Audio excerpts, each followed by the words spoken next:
With 2 days left in March, we're glad you're taking 10 minutes to watch CNN Student News. My name is Carl Azus. First up in our commercial-free coverage, votes are being counted in the African nation of Nigeria. Results could come out Tuesday from the country's most tightly contested election since democracy was reestablished there in 1999. Analysts say turnout was high in the tens of millions, and that's despite the fact that the Election Commission's website was hacked, despite some problems with ballot paper and digital voting card readers, and despite attacks by the Boko Haram terrorist group. It's based in northern Nigeria. It wants a strict form of Islamic law in the country. It killed at least 11 people at polling stations. So security was a major concern in these elections, but not the only one. With nearly 180 million people, Nigeria is the most populous country in Africa and one of the world's largest mega democracies.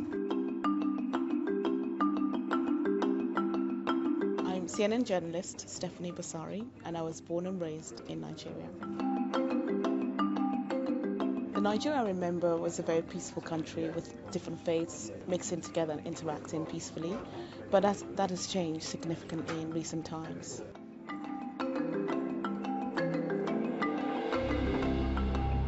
The major issue for most Nigerians is security.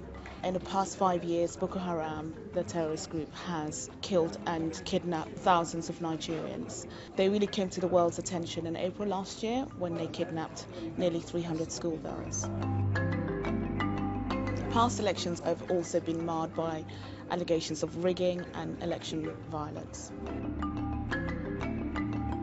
The economy is also crucial. Last year, Nigeria overtook South Africa to become the largest economy in Africa, but many complain that the country's vast oil wealth does not trickle down to the average Nigerian on the street. Around 70% of Nigerians live below the poverty line. Who are the candidates in this election? The incumbent is Goodluck Jonathan, and he was elected in 2011 on a massive wave of popularity. He was almost seen as a kind of Obama-type change figure, but Nigerians are disappointed because many say he has simply failed to deliver on the promises that he made. His main opponent is a retired general called Muhammad Buhari, who was a former ruler of Nigeria. He ruled briefly following a military coup, and he has also run unsuccessfully in the last 3 elections.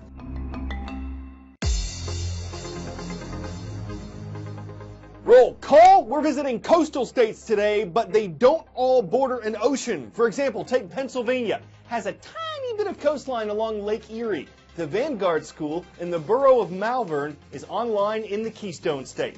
On the Pacific Coast, California's on the roll. La Habra in Southern California is home to La Habra High School and the Highlanders. And Wisconsin borders Lake Michigan and Lake Superior. Today's school's right near Lake Winneconne, though. The Wolves of Winneconne High School are watching. The Obama administration is looking to nearly double the amount of government money used to fight superbugs. These are bacterial infections that can't easily be killed by traditional antibiotics. Medical researchers say superbugs sicken 2 million people in the U.S. each year and kill 23,000 people. The president's budget would spend $1.2 billion over 5 years. It aims to eliminate antibiotic use in animals raised for food. It aims to improve testing, reporting, and tracking superbugs in people. And it would increase research for new antibiotics and vaccines. Also, the plan wants to cut in half the inappropriate antibiotic use in doctors' offices and hospitals. But some doctors say that's vague, asking who decides what kind of antibiotic use is inappropriate. The plan also has to be approved by Congress, which may not happen. From the tower, marking less than 15 seconds, the engine's igniting. Ramping up. And liftoff. The year in space starts now. Kelly, Kornienko, and Padalka on their way towards the International Space Station. Okay, you heard that right. A year in space. Almost. It's 342 days. but it would set a new record for the longest time any American has spent in weightlessness. 4 Russian cosmonauts have done it before. Scott Kelly blasted off on Friday for the International Space Station. While he's there, he won't just be conducting science experiments, he'll be one of them. Scott Kelly is on a mission to become the first American to spend an entire year on the International Space Station. That's nearly twice as long as any other American has ever stayed in space.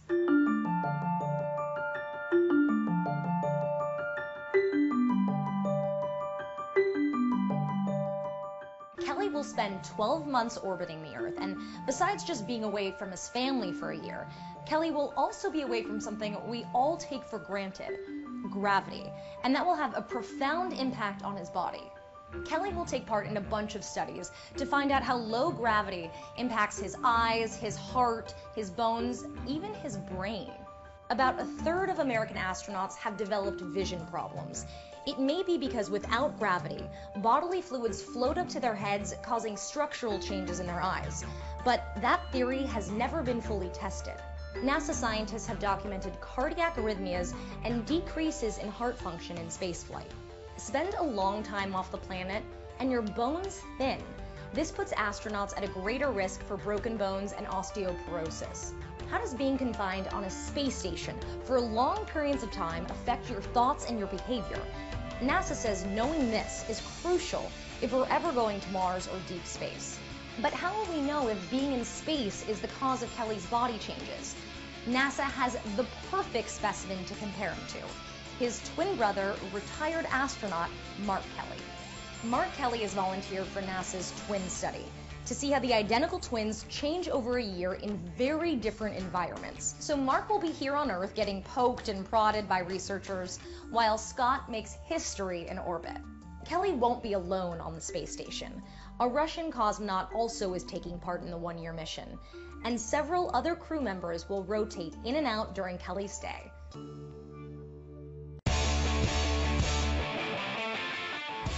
The word bass has a lot of different meanings, even when you drop it down to the category of music. In bands, some of you might play the double bass, some the bass guitar. In chorus, someone who sings low may be a bass, and those who just listen to music like the boom of the lower range.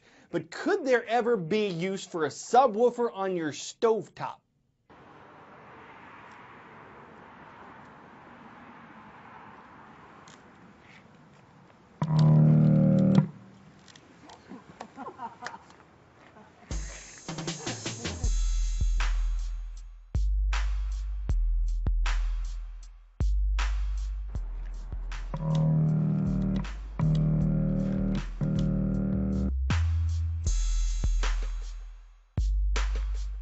You know, engineering is all about finding a way to make the impossible possible, so that's what we did.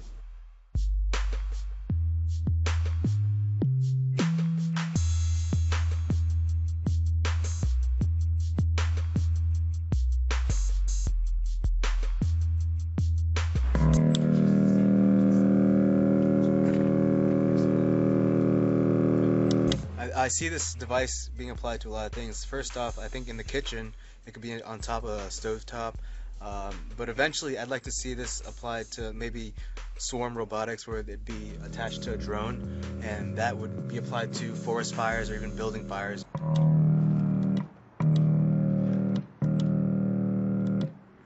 So is that one of the based ideas that would make good business sense on a regular basis, or are these guys way off base? Should they do an about base and rebase the base and base it on something less debasable? It certainly sounds like it'll make waves. I'm Carl Azuz. CNN Student News returns tomorrow, same time, same base.